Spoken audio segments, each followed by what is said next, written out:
Bonjour. Avant d'aborder le sujet complexe d'aujourd'hui, je tiens à adresser un message bref et sincère à celles et ceux qui suivent mon travail.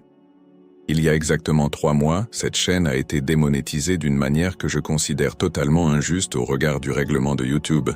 Ce fut un véritable coup dur. Alors, pour tenter d'inverser la tendance, récupérer la monétisation et prouver une fois pour toutes à l'algorithme qu'il y a bien une personne qui pense, écrit et produit chaque ligne de ses scripts, j'ai eu l'idée d'afficher mon visage au début des vidéos. On verra bien. Je compte sur votre soutien et votre compréhension durant cette nouvelle étape. Mais trêve de manœuvres en coulisses et d'algorithmes, car le sujet du jour est bien plus urgent. Dans cet épisode, nous allons aborder une question qui vous a sans doute déjà traversé l'esprit. Pourquoi la société moderne a-t-elle cessé de produire de grands stratèges et philosophes comme Machiavel? Pourquoi notre usine à génie semble-t-elle s'être définitivement arrêtée et ne plus produire aujourd'hui que médiocrité, superficialité et bêtises? Ensemble, nous allons analyser les 3 raisons cruelles du déclin de la pensée profonde à notre époque, et je vous garantis une chose, si vous restez avec moi jusqu'au bout de ce podcast, vous porterez un regard neuf sur le monde. Vous comprendrez précisément le fonctionnement de ce système qui abrutit les masses, et plus important encore, vous apprendrez à protéger votre esprit. Vous repartirez d'ici en sachant comment briser les carcans qui vous emprisonnent, comment échapper à la dictature de la vertu, et comment forger un esprit stratégique, froid et aiguisé pour survivre dans ce monde impitoyable.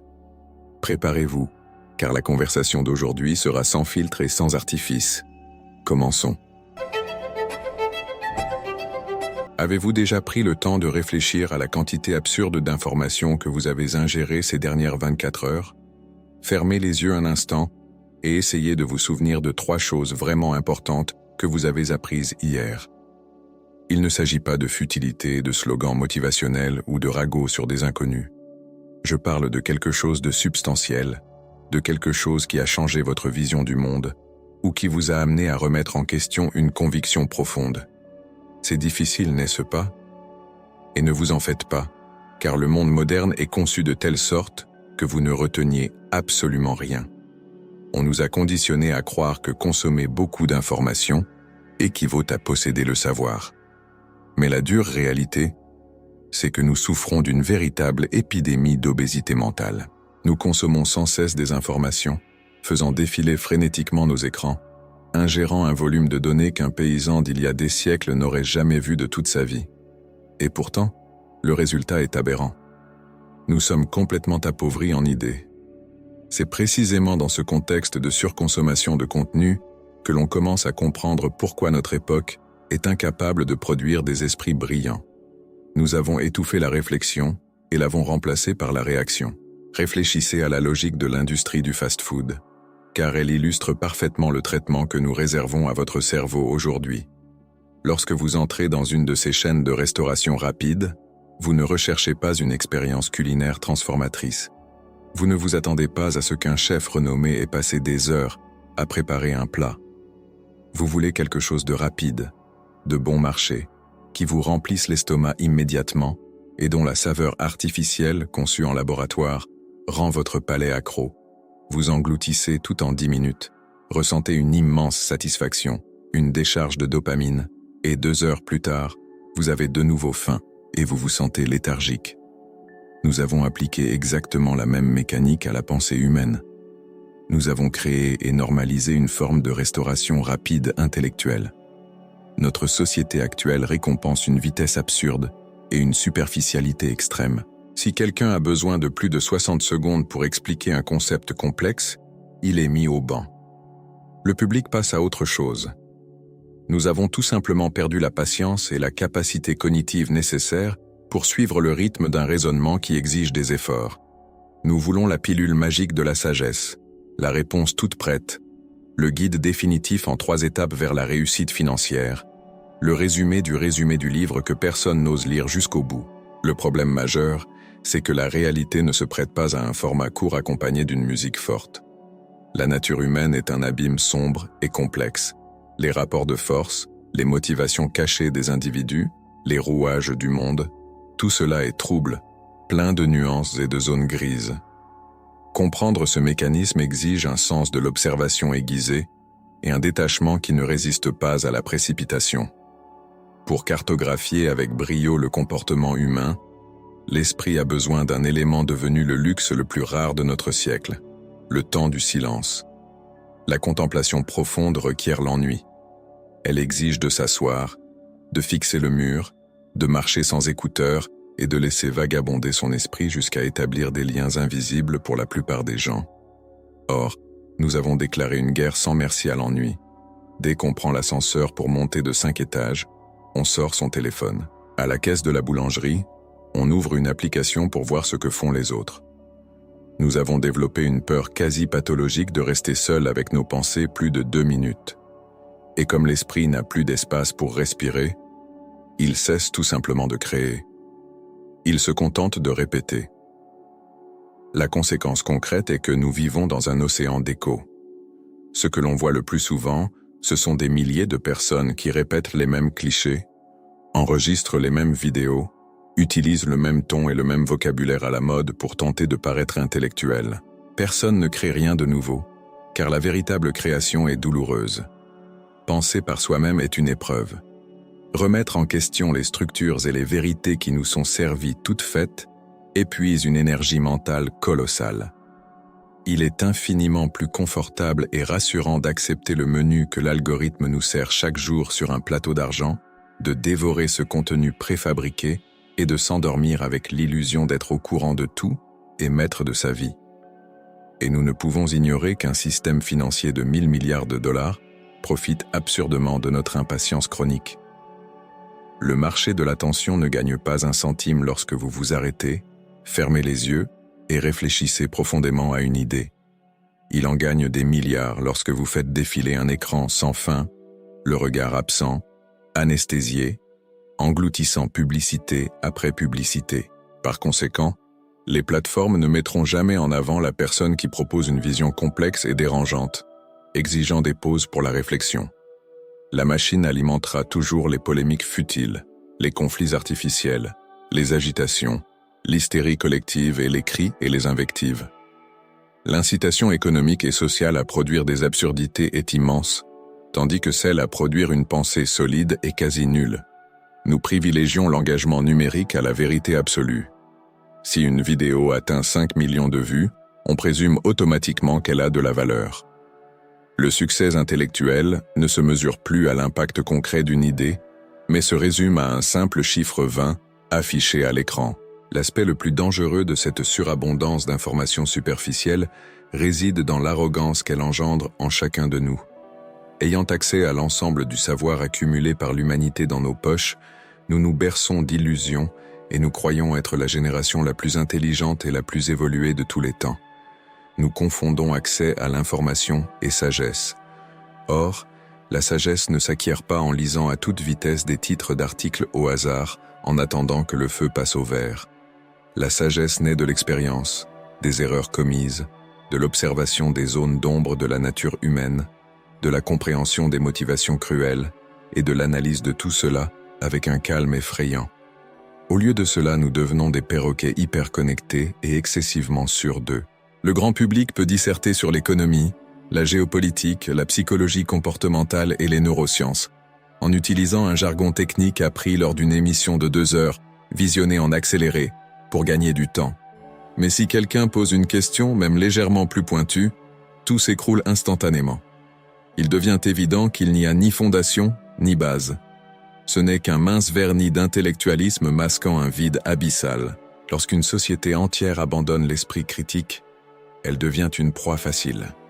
La minorité qui s'efforce encore d'étudier et de comprendre les véritables rouages du pouvoir ne voit dans la masse que des marionnettes prévisibles. Car ceux qui ne peuvent se concentrer que quelques minutes seront incapables, quelles que soient les circonstances, de percevoir la complexité de la vie. Ils passeront leur journée à réagir émotionnellement à tout ce qui se passe autour d'eux. Vous ressentirez une fureur aveugle en apprenant les informations du matin, et vous l'oublierez complètement en fin d'après-midi, dès qu'une nouvelle distraction apparaîtra. Nous avons perdu une saine critique. Nous avons perdu la capacité d'anticiper les actions d'autrui et d'accepter que le monde n'est pas un film pour enfants, où les gentils et les méchants portent des uniformes de couleurs différentes. Nous sommes devenus complètement aveugles à la réalité, car notre vision est irrémédiablement dépendante des lumières clignotantes et des récompenses immédiates. Cette course effrénée et malsaine a engourdi nos esprits et étouffé notre capacité à contempler le monde. Mais la vitesse n'est pas la seule responsable de cet aveuglement moderne. Nous avons aussi développé une peur viscérale de nous regarder en face et de reconnaître notre propre nature humaine. Si la réalité heurte nos sensibilités et brise nos illusions, qu'adviendra-t-il de ceux qui décident simplement de dire la vérité nue, sans phare? Cette personne est immédiatement détruite, ridiculisée et bannie du débat public. Nous sommes entrés dans une ère où le pire crime qu'un individu puisse commettre est de décrire la réalité sans la voiler. Nous vivons sous une dictature féroce, non pas une dictature militaire avec des armes et des chars dans les rues, mais la dictature de la vertu. Et je ressens aujourd'hui le besoin impérieux de vous confier quelque chose de très intime, car le meilleur moyen de dénoncer un problème structurel est d'assumer sa propre responsabilité. J'ai été un fidèle soldat de cette dictature et j'ai failli y perdre la raison et mon intégrité.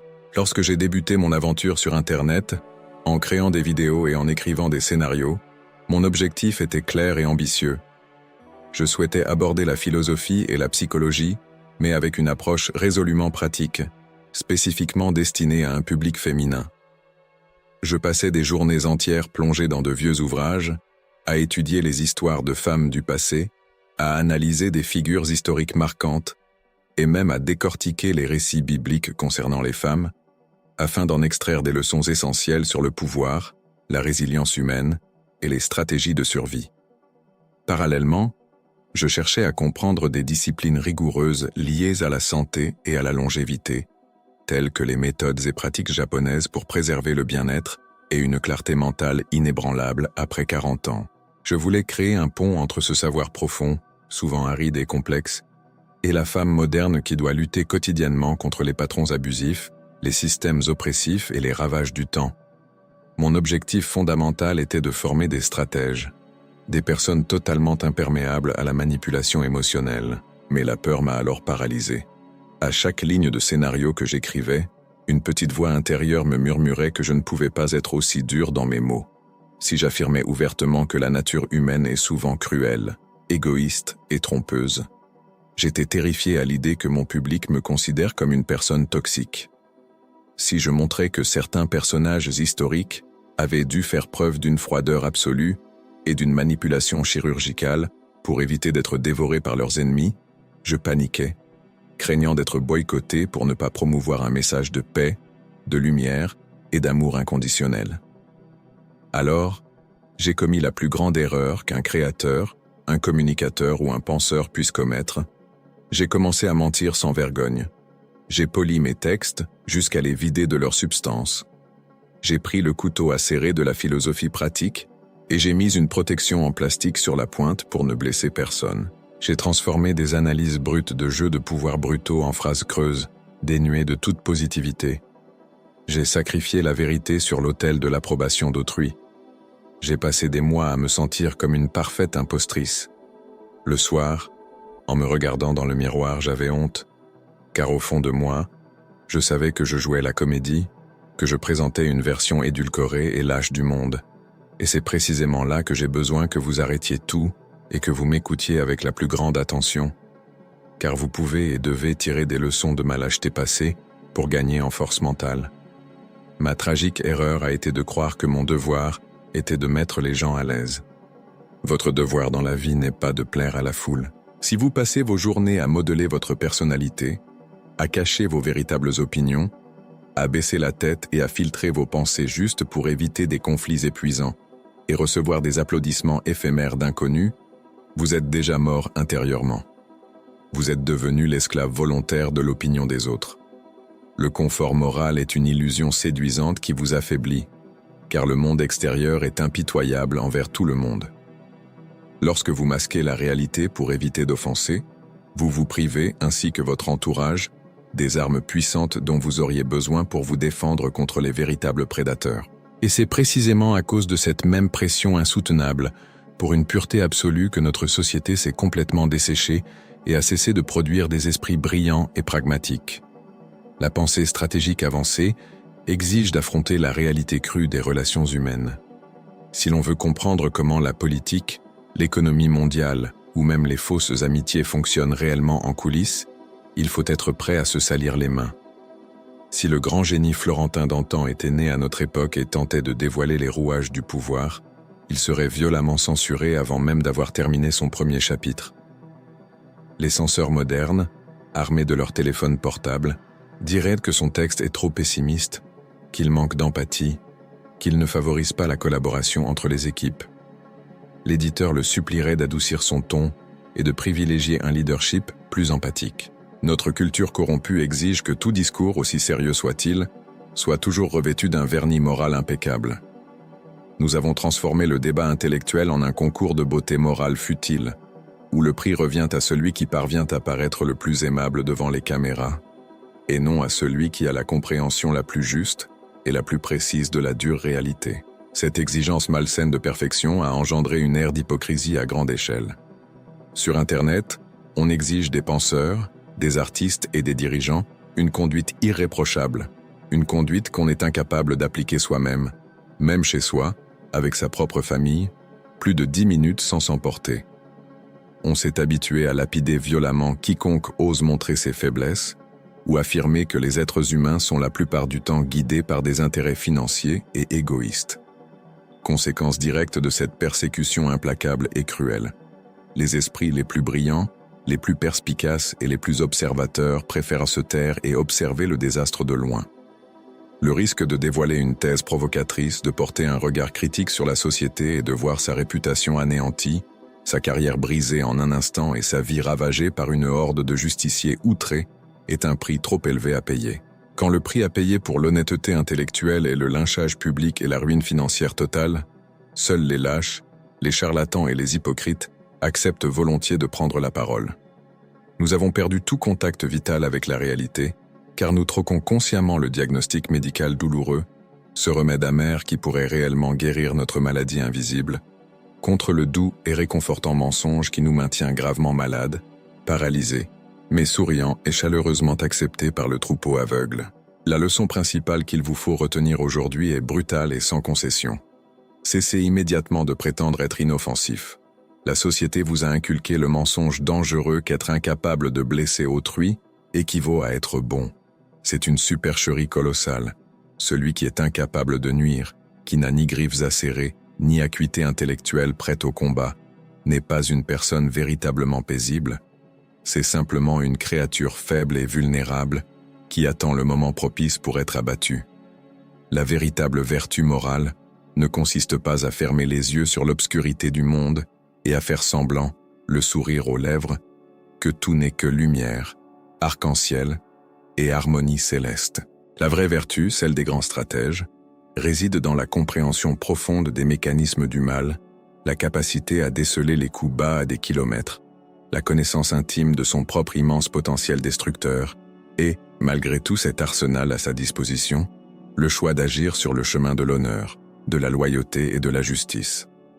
Mais vous n'atteindrez jamais ce niveau supérieur de clarté mentale et de maîtrise absolue de votre destin si vous continuez à fuir lâchement la vérité pour vous conformer à un carcan social étouffant.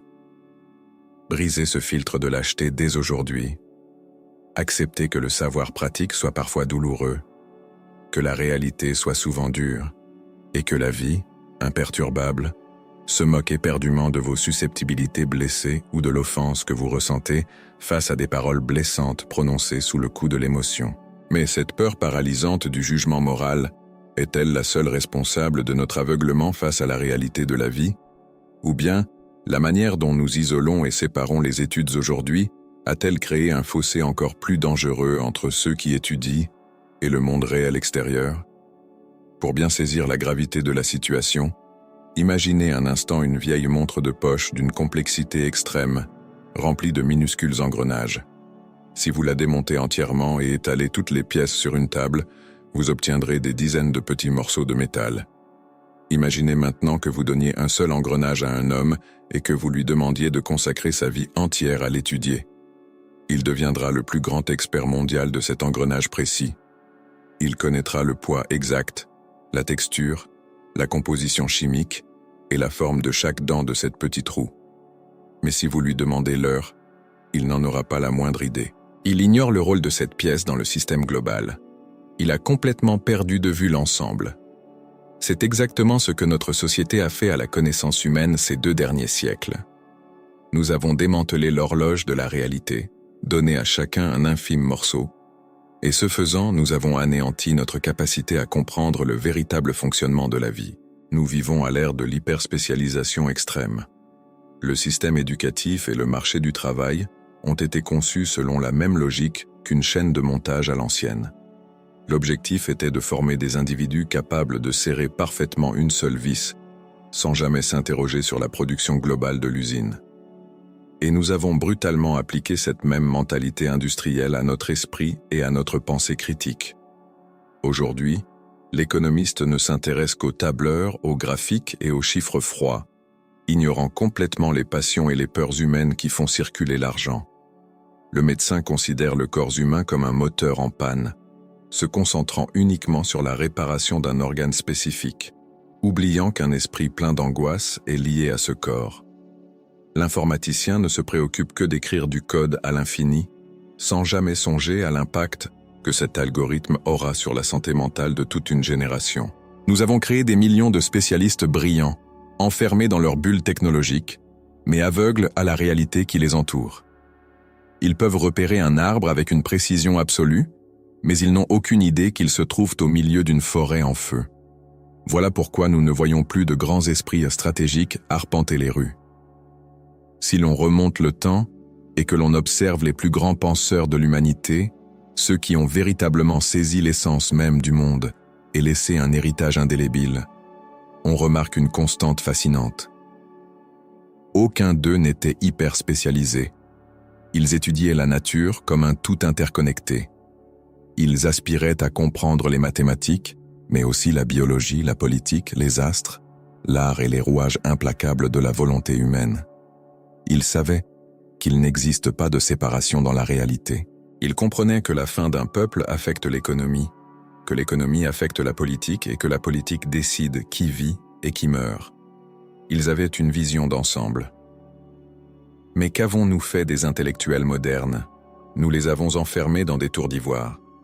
Aujourd'hui, les esprits censés nous guider sont prisonniers d'universités fermées, rédigeant des articles gigantesques et inaccessibles, employant un vocabulaire extrêmement complexe que personne ne comprend, dans le seul but d'impressionner une poignée de collègues lors d'une conférence lointaine.